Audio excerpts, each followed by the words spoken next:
ॐ न हि स्पशमभिदन्यन्यवसमाद्वैश्वानरात् पुर एतारमग्नेः एमेनमभिर्धन्नमृत्या अमर्त्यं वैश्वानरं क्षैत्रजित्याय देवाः छं क्षत्रपालाय नमः शाम्ब सदाशिवाय नमः ग्लौंगौर्यै नमः गं गणपतये नमः।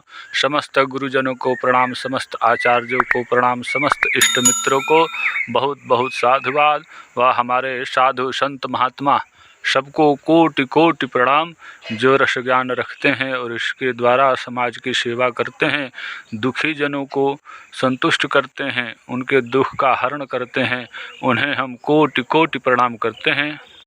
आइए ग्रंथ को प्रारंभ करते हैं। पिछले ग्रंथ में जो भगवान भोलेनाथ विधि बता रहे थे उसी विधि को आगे बढ़ाते हैं।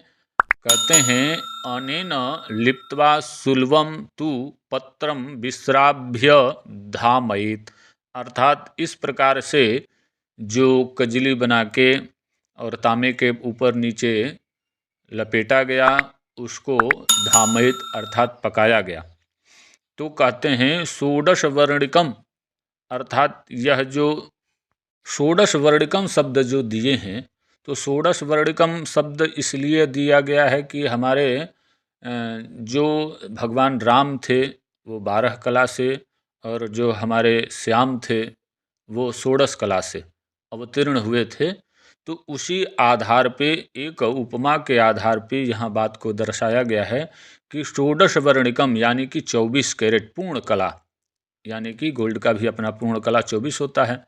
तो षोडश वर्णिकम पत्रम भवे नैवात्र संशय, इसमें कहीं भी संशय नहीं है कि वो 24 कैरेट में परिणित न हो जाए। अब कहते हैं अथवा एक ये फार्मूला और कहते हैं, अथवा हेम भाग 4 तार तार 1 अब्रक्षत्व 1 रस गंधक समान्वितम। बात को समझेंगे। यहाँ जो इशारा किया गया है अक्षर के माध्यम से, यहाँ अथवा हेम भाग 4 अर्थात नीचे से समझेंगे चौथा भाग यानी कि 1 रुपये में से 25 पैसा, तार 1 यानी कि 1 भाग तार लेना यानी चांदी लेना होगा, अभ्रक्षत्व 1 अर्थात उसके बराबर मात्रा में लेना होगा, रस गंधक समन्वितम, तो रस जो है वो भी एक ही होगा, गंधक भी एक ही होगी, समन्वितम उन सबको आपस में मिला दिया जाए। किसके साथ? उष्मोदकेन समम पिष्टवा, अर्थात उष्मोदक के साथ में इसको पिष्टवा यानी कि कजली बना लिया जाए। पिष्टवा पुनस्त मोदके न छिपेत, पुनः जो पृष्टि बनी इसको उष्मोदक के ही जल में डाल दिया गया। जायते गुट्टिका दिव्या सिद्धिर भवति नान्यथा, बात को समझेंगे। जो अपना गोल्ड लिया गया चौथाई भाग और उसमें 1 भाग चांदी यानी कि पूरा का पूरा, पहले चांदी जितना लिया जाएगा ज़्यादा मात्रा में चांदी होगी। अब अभ्रक्षत भी 1 रुपये के हिसाब से मान के चलें कि 1 रुपये के हिसाब से चांदी होगी, 1 रुपये के हिसाब से अभ्रक्षत होगा और उसमें 25 पैसे की मात्रा में गोल्ड होगा और रस यानी कि जो पारा होगा वो भी 1 रुपये के हिसाब से ही होगा। गंधक समन्वितम अर्थात 1 रुपये के हिसाब से ही उसको भी समझें कि उसमें रस और गंधक दोनों बराबर मात्रा में ही लेनी चाहिए। फिर कहते हैं उष्मोदकेन समपिष्टवा, उष्मोदक डाल के उसको कजली किया जाए बढ़िया तरीके से। पुनस्तमोदकेन छिपेत, पुनः उसको उष्मोदक के ही जल में डाल दिया जाए।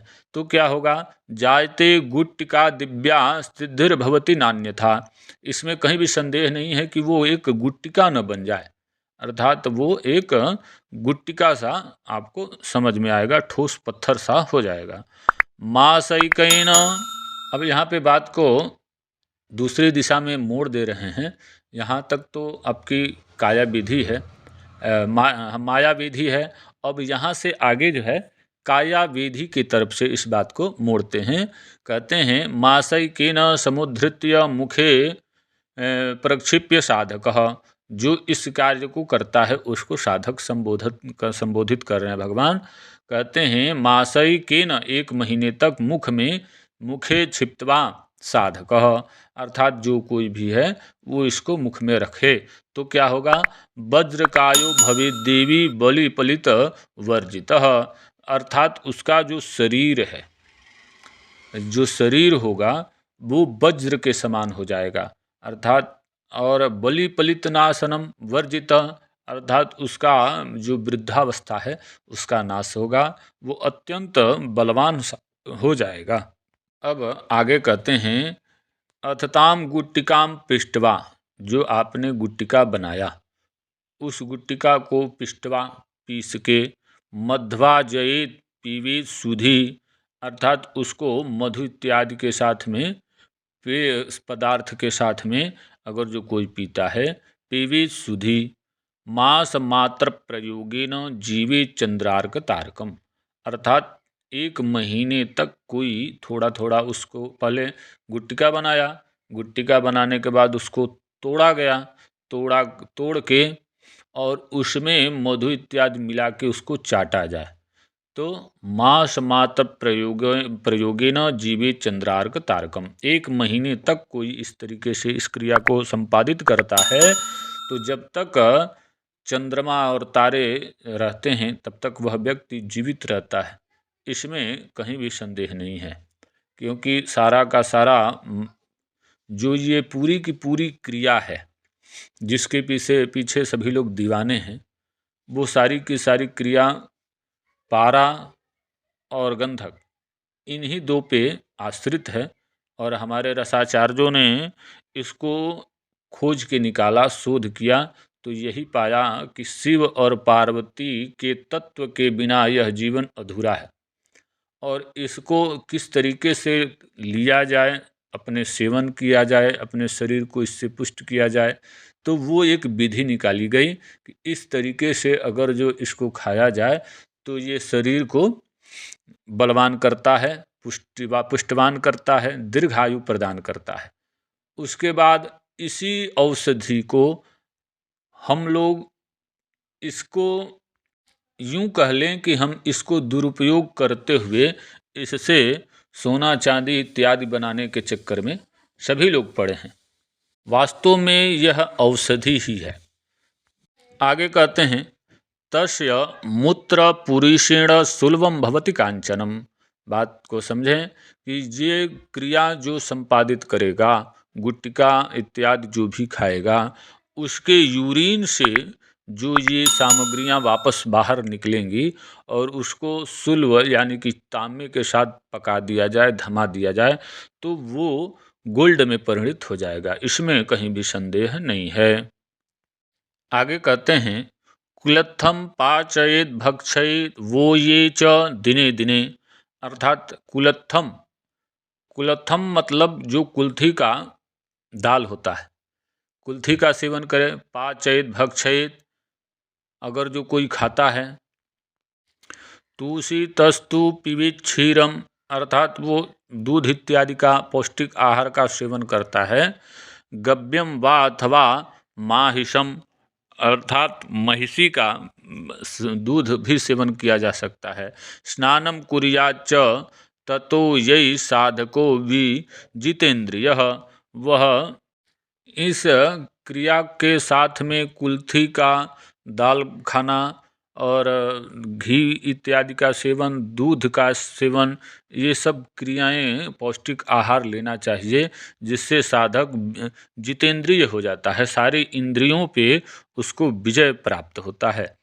फिर आगे कहते हैं संवत्सर प्रयोगेन जीवेद वर्ष सहस्त्रकम, अगर जो 1 वर्ष तक कोई इस क्रिया को करता है, इस तरीके से सात्विकता के साथ इसको भगवान भोलेनाथ के अनुग्रह को पाता है और वह सहस्त्रों वर्ष तक जीवित रहता है, इसमें कहीं भी संदेह नहीं है। और यहाँ पे ये ग्रंथ जो है, यह पृष्ठ जो है समाप्त हो रहा है, अगले पृष्ठ में बात आगे समझा जाएगा, पढ़ा जाएगा, मनन किया जाएगा। आप लोग इसको अति धैर्य के साथ पढ़ें और मनन करें।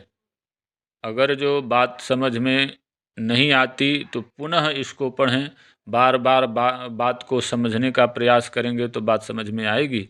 करना क्या है, अगले पृष्ठ में आप लोगों से मुलाकात होगी। तब तक के लिए हर हर महादेव।